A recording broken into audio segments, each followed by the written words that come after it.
আমারে ছাড়িয়া এত ব্যথা যার কেমন করিয়া হয়, কবর দেশেতে ঘুমাই রয়েছে নিচ্ছুম নিরালায়।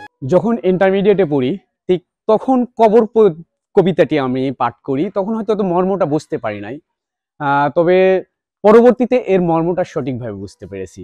এর বাড়িতে এসে কবির কবিতা খুব যতটুকু পড়েছি, আছে কিছু পড়া, কিন্তু আমি কবির এবং খুব ভালো একজন বন্ধু, সেজন্য এখানে আসলাম, অনেক স্মৃতি কাতর হয়ে গেছি এই বাড়িতে।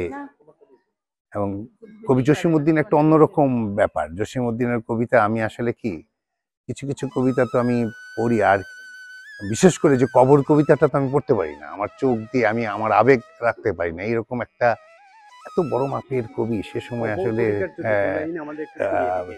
এটা কবর কবিতা শোনাবো আমি, আমার চোখ দিয়ে পানি, মানে খুব কষ্ট হয় আমার কবিতাটা। ওইখানে তোর দাদির কবর ডালিম গাছের তলে, ৩০ বছর ভিজায় রেখেছে দুই নয়নের জলে, এতটুকু তারে ঘরে এনেছিল সোনার মতন মুখ, ফুরি এত সোনা মোর ছড়াইয়া দিল গাড়া, সোনালি উষার সোনা মুখ তার আমার নয়নে ভরি, লাঙল লইয়া খেতে ছুটিতাম গায়ের পথে ধরি, যাইবার কালে ফিরে ফিরে তারে দেখে লইতাম শত, এ কথা লইয়া ভাবি সব মোরে তামাশা করিত শত, বাপের বাড়িতে যাইবার কালে কহিত ধরিয়া পা, আমারে দেখিতে যাইও কিন্তু জানতলির গা, শাপলার হাটে তরমুজ বেচি ২ পয়সা করি দেরি, পুতির মালার এক ছড়া নিতে কখনো হতো না দেরি, ১.৫ পয়সার তামাক এবং মাজন লইয়া গাটে সন্ধ্যাবেলায় ছুটে যাইতাম শ্বশুর বাড়ির বাটে,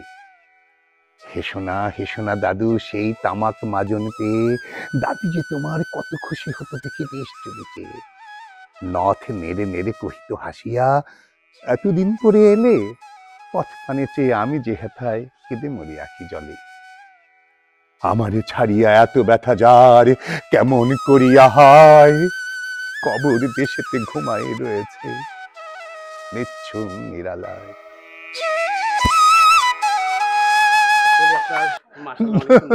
আপনার পরিচয়টা যদি দিতেন। আমি টিটো মুন্সি, আমি কবিতা আবৃত্তি করি এবং বিশেষ করে নজরুল জাতীয় কবি কাজী নজরুল ইসলামের কবিতাটাই বিশেষ পড়ি, এবং তাই পড়ি আমি শুধু। আমি ঢাকাতেই বড় হয়েছি, ছোটবেলা থেকে ঢাকাতেই থাকি। আমার মনে হয় আমাকে চিনবে মানুষজন, আমাকে খুব ভালোবাসে, সারা বাংলার মানুষ আমাকে খুব বেশি ভালোবাসে, টিটু মুন্সি নাম বললে চিনবে তারা।